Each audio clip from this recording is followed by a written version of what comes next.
नमस्कार, मैं हूं पूजा सिंह और आप देख रहे हैं हमारा उत्तराखंड का एक खास बुलेटिन। चलिए बुलेटिन की शुरुआत करेंगे उत्तराखंड की कुछ खास भरी खबरों के साथ।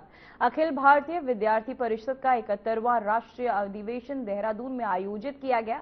इस अवसर पर देश भर से विद्यार्थी, कार्यकर्ता और शिक्षाविद शामिल हुए। वहीं कार्यक्रम में प्रोफेसर यशवंत राव केलकर युवा पुरस्कार भी प्रदान किया। वहीं आपको बताते चले, अधिवेशन का उद्देश्य विद्यार्थियों के बीच नेतृत्व क्षमता, सामाजिक जिम्मेदारी और राष्ट्र भक्ति की भावना को बढ़ावा देना बताया गया। वहीं कार्यक्रम में सीएम धामी ने शिरकत की। इस दौरान उन्होंने क्या कुछ कहा, आइए आपको सुनाते हैं।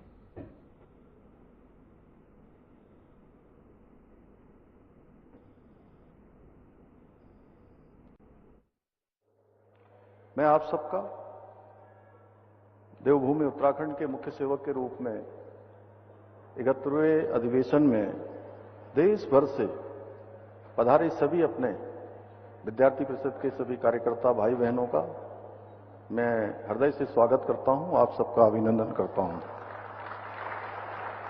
साथ ही मैं आज इस अवसर पर प्रोफेसर यशवंत राव केलकर पुरस्कार से सम्मानित होने वाले श्री श्रीकृष्ण पांडे जी को बहुत बधाई देता हूं, बहुत शुभकामनाएं देता हूं। और सच में उनके द्वारा अनेक काम जो आज समाज में किए जा रहे हैं, उनकी जितनी प्रशंसा की जाए वो कम है। चाहे वो बाल भिक्षावृत्ति निर्मूलन हो, मनोरोगियों की सेवा हो, कारागार बंदियों के पुनर्वास की दिशा में किया जाने वाला कार्य हो। और ये सच में हमारे लिए समाज में उत्तरदायित्व का एक उत्कृष्ट उदाहरण श्री पांडे जी ने अपने कामों से हम सबके समक्ष प्रस्तुत किया है। साथियों, ये हम सभी उत्तराखंड वासियों के लिए भी बहुत सौभाग्य की बात है कि राज्य स्थापना के 25 साल पूरे होने के अवसर पर अखिल भारतीय विद्यार्थी परिषद ने 71वां राष्ट्रीय अधिवेशन, इसका आतिथ्य समस्त उत्तराखंड वासियों को प्राप्त हुआ है। मैं इसके लिए अखिल भारतीय विद्यार्थी परिषद की पूरी कार्यकारिणी को, पूरी टीम को अपनी ओर से उनका बहुत आभार व्यक्त करता हूं। और देश के कोने कोने से आए युवा तरुणाई के मध्य में उपस्थित होकर मैं अपने आप को सच में बहुत अत्यंत गौरवान्वित महसूस कर रहा हूं कि आप सभी जहां शिक्षा ग्रहण करते हुए परिषद के कार्यकर्ता के रूप में देश की सेवा के प्रति आपका इस समर्पण, समाज के लिए काम करना, विद्यार्थियों के बीच में काम करना, समन्वय बनाना, ये हमारे सभी युवा पीढ़ी के लिए भी प्रेरणादायक है। मुझे ये जानकर अत्यंत हर्ष हो रहा है कि इस राष्ट्रीय अधिवेशन में देश के विभिन्न राज्यों के साथ साथ हमारे पड़ोसी देश नेपाल से भी परिषद के कार्यकर्ता के रूप में अनेक हमारे कार्यकर्ता इसमें सम्मिलित हो रहे हैं। और मैं कल देख रहा था कि वैसे तो जब से यहां राष्ट्रीय अधिवेशन की तैयारी प्रारंभ हुई तब से ही मन में मुझे भी अपने विद्यार्थी परिषद के समय के किए हुए जो कार्यकर्ता के रूप में, जो परिषद के कार्यकर्ता के रूप में समाज में, छात्र जीवन में जो काम किया, वो सब स्मरण में आया। लेकिन जब यहां विद्यार्थी परिषद का अधिवेशन की तैयारियां प्रारंभ हुई और मनोज जी और एक मैं बीच में आशीष जी ने यहां पर पूरी टीम के साथ यहां पर बैठक करी तैयारियों के लिए, मुझे उसमें भी जाने का सौभाग्य प्राप्त हुआ। तो सच में अपने आप में मेरे लिए बहुत एक अलग प्रकार का स्मरण था जिसको शब्दों में कह पाना कठिन था। और मैं कल शाम को देख रहा था जब मैं पूरे देश भर के कार्यकर्ता, देश भर के हमारे विद्यार्थी, कोई नॉर्थ ईस्ट से है, कोई तमिलनाडु से है, कोई समुद्र तटों से है, कोई राजस्थान से है, कोई मरुस्थल से है, कोई मध्य क्षेत्र से आया है। और बिहार वालों का तो कहना ही क्या, उन्होंने तो वहां पहुंचते ही जो है, और संयोग से हमारे आज के अधिवेशन में जो यहां अतिथि के रूप में सम्मिलित हुए हैं आदरणीय विनोद तावड़े जी, उन्होंने बिहार को बहुत नजदीक से इस बार देखा है। वो पूरे बिहार के प्रभारी के नाते उन्होंने पूरे बिहार के हुए चुनाव जो संपन्न हुए हैं उसका वहां पर संचालन भी किया। सच में इस अधिवेशन में देखने को जो मिलता है वो विचारों की एकता, राष्ट्र भाव की शक्ति से हम सबको एक सूत्र में पिरोकर रखने का काम कोई संगठन करता है इस प्रकार से छात्रों के बीच में, तो अखिल भारतीय विद्यार्थी परिषद करता है।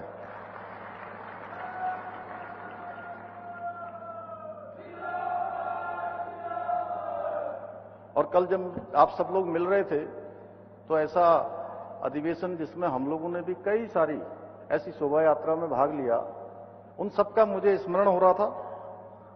मैं भी आप सबकी तरह ही विद्यार्थी परिषद के कार्यकर्ताओं के बीच में रहकर, विद्यार्थियों के बीच में रहकर, छात्रों के बीच में रहकर विद्यार्थी परिषद और विद्यार्थियों के लिए जो विद्यार्थी परिषद की सोच थी उसको विद्यार्थियों के बीच में ले जाने का काम उनके बीच में सक्रियता से करता रहा हूं।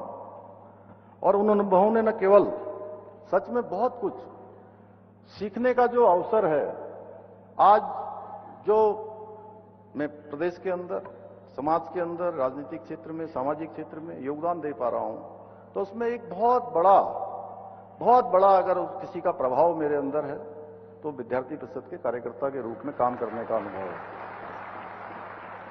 और आज भी जो मूल्य और आदर्श मेरे जीवन के आदर्शशिला की तरह हैं, जो मुझे प्रतिदिन अनुशासन के साथ साथ सेवा पथ पर बढ़ने के लिए प्रेरित करते हैं, वो अखिल भारतीय विद्यार्थी परिषद ही है जिस संगठन ने सच में सबसे पहले हमें समाज के बीच में काम कैसे किया जाता है ये शिक्षा देने का काम किया, संस्कार देने के काम किए। अखिल भारतीय विद्यार्थी परिषद का ये राष्ट्रीय अधिवेशन कोई एक सामान्य अधिवेशन नहीं है, बल्कि राष्ट्र निर्माण का एक पवित्र यज्ञ है। और इस पवित्र यज्ञ के प्रति समर्पित हमारे पूरे देश भर के आए हुए युवाओं का एक महासंगम है। मुझे पूरा विश्वास है कि इस मंच से निकलने वाले विचार, संकल्प राष्ट्र निर्माण की दिशा में मील का पत्थर साबित होंगे और देश के विकास और सामाजिक प्रगति को नई दिशा देने में बहुत महत्वपूर्ण भूमिका निभाएंगे। साथियों, ये वर्ष हमारे मातृ संगठन राष्ट्रीय स्वयंसेवक संघ की स्थापना का ये शताब्दी वर्ष भी है और राष्ट्रीय स्वयंसेवक संघ ने 100 वर्षों की जो तपोमय यात्रा है उसके माध्यम से भारत में सांस्कृतिक पुनर्जागरण, सामाजिक समरसता, राष्ट्र गौरव और राष्ट्रनिष्ठ सेवा की ऐसी दिव्य धारा प्रभावित की जिसने देश के कोने कोने में राष्ट्रीय चेतना की अखंड ज्योति को प्रज्वलित करने का काम किया है। और संघ की दिव्य धारा से ही 1949 में अखिल भारतीय विद्यार्थी परिषद का निर्माण हुआ, अखिल भारतीय विद्यार्थी परिषद की स्थापना हुई। और स्वतंत्र भारत के इतिहास में जब देश एक नए युग की ओर बढ़ रहा था, ऐसे समय में राष्ट्र निर्माण, समाज सुधार और सांस्कृतिक जागरण के लिए संगठित, जागरूक, संस्कारित और राष्ट्रवादी जो उस समय छात्र शक्ति की आवश्यकता थी, छात्रों के बीच में एक ऐसे संगठन की आवश्यकता थी जो छात्रों के बीच में जाकर राष्ट्र भावनाओं को प्रथम मानकर काम करने वाले, छात्रों को देश सेवा के लिए प्रेरित करे, देश के लिए कुछ काम करने के लिए प्रेरित करे। इसी को ध्यान में रखते हुए परम पूज्य गुरुजी ने उस समय कुछ स्वयंसेवकों के साथ समर्पित युवाओं और शिक्षकों को विद्यार्थी परिषद की आधारशिला रखने की जिम्मेदारी सौंपी। और श्रद्धेय बलराव माधोक जी, प्रोफेसर यशवंतराव केलकर जी, ज्ञानशील एकता के त्रिदेव सिद्धांत को अपनाकर विद्यार्थी परिषद को एक संगठित राष्ट्रवादी चरित्रवान छात्र शक्ति के रूप में स्थापित करने में अपनी बहुत महत्वपूर्ण भूमिका निभाई। और उस समय एक पौधे के रूप में रोपा गया ये छोटा सा पौधा आज दुनिया का सबसे बड़ा विद्यार्थियों का संगठन बन गया है। साथियों, अखिल भारतीय विद्यार्थी परिषद एक ऐसा संगठन है जिसने 7 दशक से भी अधिक समय तक व्यक्ति निर्माण से राष्ट्र निर्माण का कार्य अनवरत रूप से आगे बढ़ाया है। और विद्यार्थी परिषद केवल छात्र मुद्दों तक ही सीमित नहीं रहा है। जब जब समाज को, देश को जैसी आवश्यकता हुई है, उस आवश्यकता के अनुसार विद्यार्थी परिषद ने देश और समाज के सामने आने वाली हर चुनौती को अपनी चुनौती मानकर मैदान में उतरकर उन चुनौतियों का सामना किया है, उन चुनौतियों पर काम करने का काम किया है। परिषद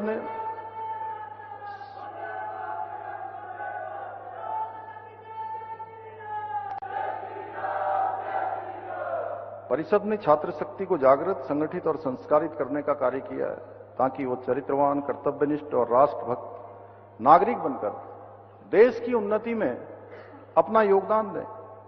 विद्यार्थी परिषद ने युवा पीढ़ी को सदैव राष्ट्र प्रथम की भावना को उनके अंदर पूरी तरह से रोपित करने का काम किया है। देश के प्रत्येक कोने में आज शिक्षा के मंदिरों से लेकर देश की सीमाओं तक परिषद के कार्यकर्ता राष्ट्र निर्माण के लिए समर्पित होकर अपना योगदान दे रहे हैं। और परिषद एक ऐसा संगठन है जो विद्यार्थियों के बीच में रहकर उनमें समाज, राष्ट्र के सम्मुख आने वाली चुनौतियों को अपना मानकर डट कर मुकाबला करने के लिए इस भावना को विकसित करने का काम कर रहा है। जब भी समाज को, राष्ट्र को, छात्र छात्राओं की जरूरत पड़ी है, तब विद्यार्थी परिषद ने ढाल बनकर चुनौतियों का सामना किया है, देशव्यापी आंदोलनों का नेतृत्व किया है। और इसी वर्ष हम लोगों ने आपातकाल के 50 साल पूरे होने के संबंध में पूरे देश भर के अंदर अनेक कार्यक्रमों का आयोजन किया। आपातकाल के समय में विद्यार्थी परिषद की भूमिका भारतीय लोकतंत्र के इतिहास में सदैव स्वर्ण अक्षरों से अंकित की जाएगी। हजारों कार्यकर्ताओं ने जेलें भरी, यातनाएं सही, अंधकार के उस काले दौर में भी, लेकिन लोकतंत्र की लौ को कम नहीं होने दिया, उसको बुझने नहीं दिया। विद्यार्थी परिषद ने बीते 7 दशकों में विद्यार्थियों को शिक्षा, संस्कार, स्वावलंबन प्रदान करने में बहुत महत्वपूर्ण भूमिका निभाई है। परिषद ने अपने स्थापना काल से ही समाज और राष्ट्र हित में बड़े परिवर्तन लाने की अद्भुत अग्रदूत के रूप में हमेशा काम किया है। चाहे स्कूल हो, कॉलेज हो, विश्वविद्यालय हो, परिषद के कार्यकर्ताओं ने छात्रों के भीतर राष्ट्रवाद की अलग को जगाने का अतुलनीय कार्य किया है। आज हम पहले पूर्वोत्तर के कुछ राज्यों में जाते थे, मैं भी पूर्वोत्तर के राज्यों में जाने का मुझे अवसर मिला है, तो वहां पर भारत माता के नारे जितनी जोर से आज लगते हैं उसमें बहुत न्यूनता होती थी। अगर आज पूरे देश के अंदर भारत माता के जय का नारा देने का काम और प्रत्येक विद्यार्थी के होंठों पर कोई कार्यक्रम शुरू होता है तो वो जयकार, भारत माता की जय का नारा देने का काम भी आप जैसे परिषद के कार्यकर्ता ही करते हैं। और विश्व में कोई ऐसा संगठन नहीं है, विश्व में कोई ऐसा संगठन नहीं है जिसके पास युवाओं की इतनी बड़ी टीम हो जितनी परिषद के पास है। इसलिए साथियों अब हमें अपनी इस शक्ति को भारत के निर्माण में लगाना है, विकसित भारत के संकल्प को सिद्धि तक पहुंचाने में लगाना है। साथियों, आज भारत की युवा शक्ति हमारे राष्ट्र की सबसे बड़ी शक्ति कोई है तो हमारी युवा शक्ति है, जो हमारी सबसे बड़ी पूंजी है, जो अपने प्रतिभा से, अपने संकल्प के बल पर सशक्त, समृद्ध और आत्मनिर्भर भारत के स्वप्न को साकार करने की क्षमता रखती है। यदि इस ऊर्जा को सही दिशा में लगाया जाए, सही मार्गदर्शन किया जाए, तो हमारा देश न केवल एक आर्थिक महाशक्ति के रूप में उभरेगा, बल्कि फिर से जो हम बार बार कहते हैं, भारत विश्व गुरु था, भारत सोने की चिड़िया था, भारत फिर से विश्व गुरु बन जाएगा। उस मार्ग पर भारत आगे बढ़ चुका है। और स्वामी विवेकानंद जी ने कहा था कि युवा शक्ति ऊर्जा के असीम सागर के समान है। युवाओं के अंतर अनंत ऊर्जा है और उनकी जो क्षमता है वो अनंत है। मेरा मानना है इस ऊर्जा को सही दिशा में उपयोग करके ही हम एक भारत श्रेष्ठ भारत के सपने को साकार कर सकते हैं। साथियों, आज आदरणीय प्रधानमंत्री जी के नेतृत्व में, श्री नरेंद्र मोदी जी के नेतृत्व में एक कर्मशील नेतृत्व, एक विजनरी दूरदर्शी नेतृत्व, युवा शक्ति को राष्ट्र शक्ति मानकर विकसित और आत्मनिर्भर भारत के निर्माण की दिशा में निरंतर कार्य किया जा रहा है। आज startup India, skill India, digital India, make in India, fit India और नई शिक्षा नीति जैसी अनेक योजनाओं के माध्यम से युवाओं को उनकी प्रतिभा की क्षमता के अनुसार अवसर प्रदान किए जा रहे हैं। और आदरणीय प्रधानमंत्री जी के मार्गदर्शन और सहयोग से हमारी सरकार भी राज्य में युवा शक्ति को प्राथमिकता देते हुए पूर्ण प्रतिबद्धता के साथ निरंतर कार्य कर रही है। हमने राज्य के अंदर अनेक ऐसे निर्णय लिए हैं जो देश के आजाद होने के बाद देश के लोग जिसकी प्रतीक्षा करते थे। हमने सबसे पहले ये गौरव देवभूमि उत्तराखंड को प्राप्त हो गया कि यहाँ राज्य के अंदर निवास करने वाले सभी लोगों के लिए, चाहे वो किसी पंथ का हो, किसी वर्ग का हो, सबके लिए हमने एक समान कानून, समान नागरिक संहिता का कानून उत्तराखंड के अंदर लागू कर दिया है।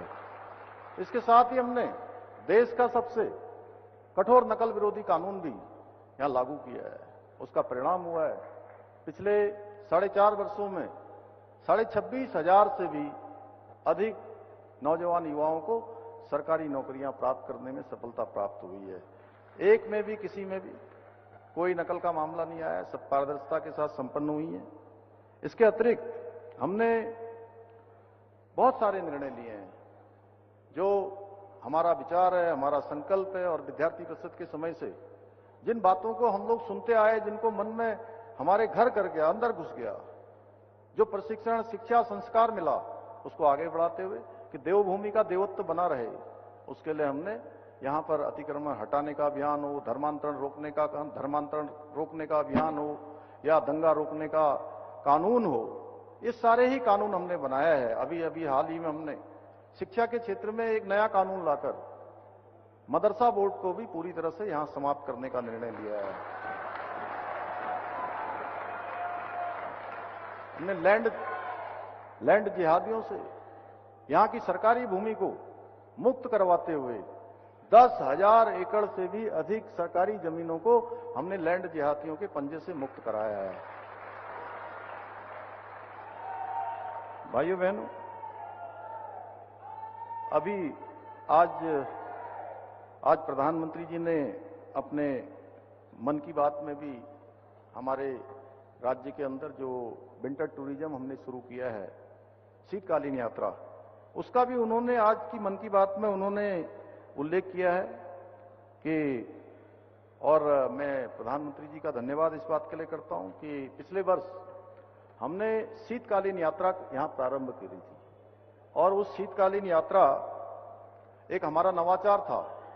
मैं देख रहा हूं, मैंने कुछ मीडिया रिपोर्ट्स और वीडियो में देखा कि देश के विभिन्न क्षेत्रों से आए हुए हमारे विद्यार्थी इस बात का अफसोस जताते दिखे कि अधिवेशन के समय पवित्र 4 धामों के कपाट बंद रहते हैं।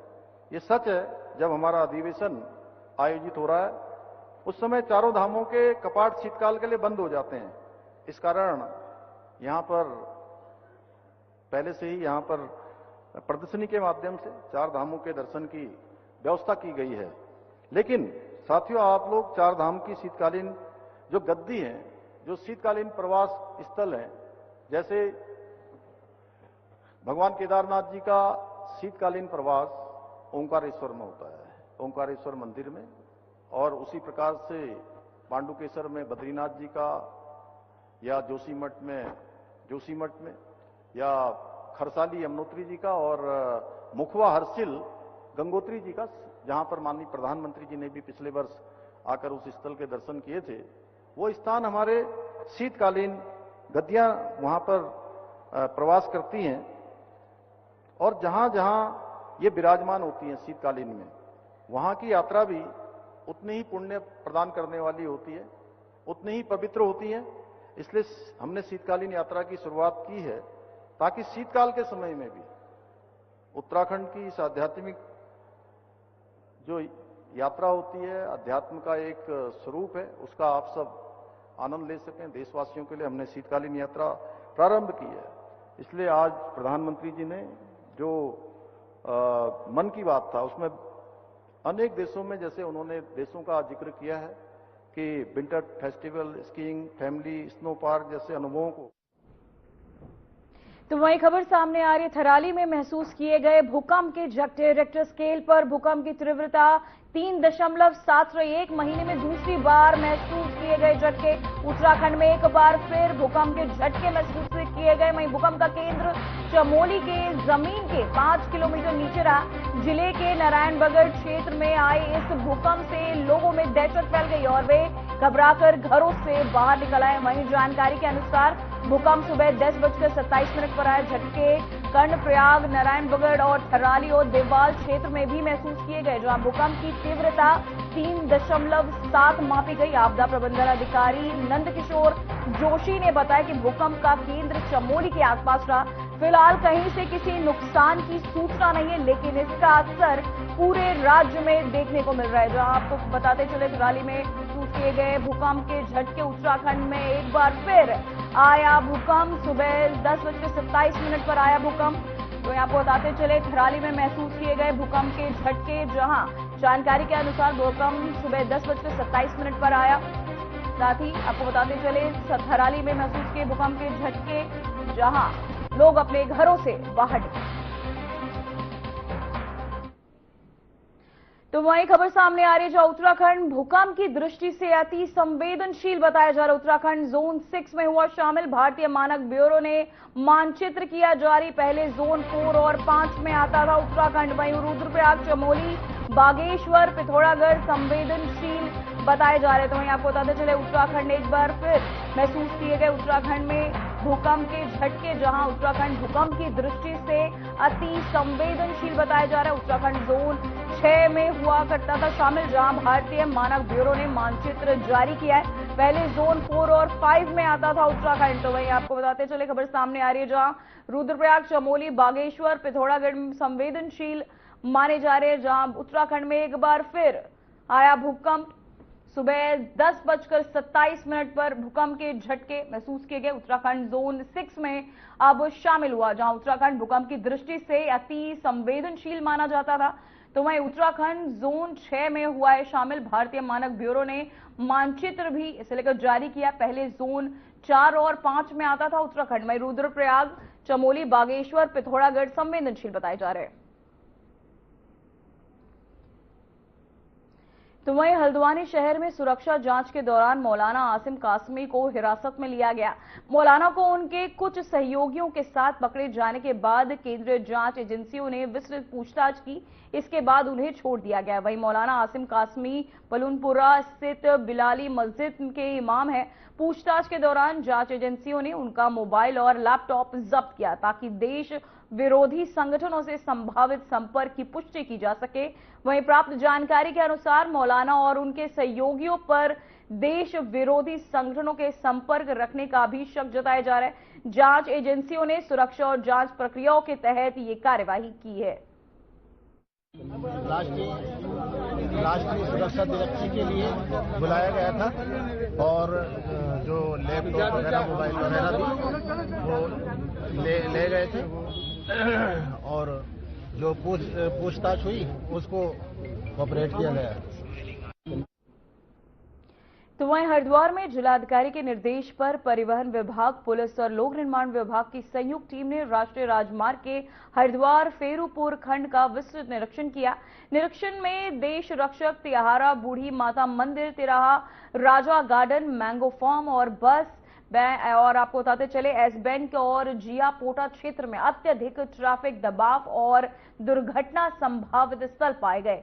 टीम ने लिम्बर और रंबल शिफ्ट मीडियम पार्किंग और साथ ही आपको बताते चले मार्किंग के साथ कैट आईजी और चेतावनी संकेतकों को पुनर्स्थापना की सिफारिश की। कई आबादी वाले हिस्सों में अतिक्रमण हटाने और स्कूलों के पास स्पीड लिमिट लागू करने की जरूरत जताई है।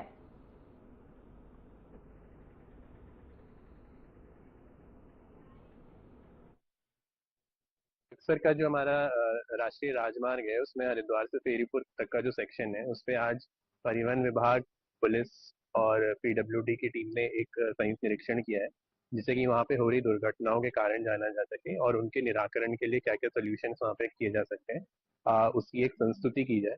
जो हमारी रोड सेफ्टी कमिटी होती है उसके समक्ष ये संस्तुति की जाएगी और वहाँ पे इस रिपोर्ट के अनुसार उस रोड पे सेफ्टी मेजर्स लेने के फैसले लिए जाएंगे। सर आने वाले, हाँ, अभी जितने भी हमारे यहाँ पे रोड्स हैं फंक्शनल हैं, चाहे वो स्टेट हाईवेज हो, चाहे वो नेशनल हाईवेज हो, या चाहे वो डिस्ट्रिक्ट रोड्स भी हो, हम एक अभियान के तौर पे सभी रोड्स का निरीक्षण करेंगे। अभी ये जो हमारा पर्टिकुलर मार्ग है इस पे ज्यादा एक्सीडेंट्स की खबरें जैसे कि आ रही हैं पिछले कुछ दिनों में। अभी परसों भी वहाँ पे एक एक्सीडेंट हुआ था। तो वहाँ के जो स्थानीय लोग हैं उनकी भी एक मांग थी, और उस स्थान पे बहुत सारे स्कूल्स भी हैं।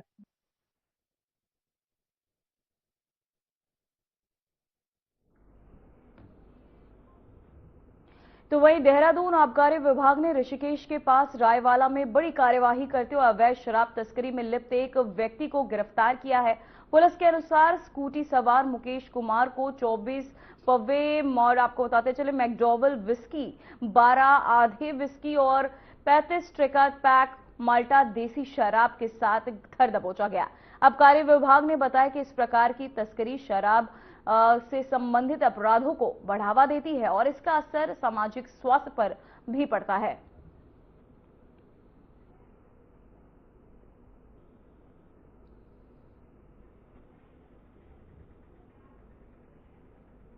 फिलहाल खबरों में इतना ही। नमस्कार।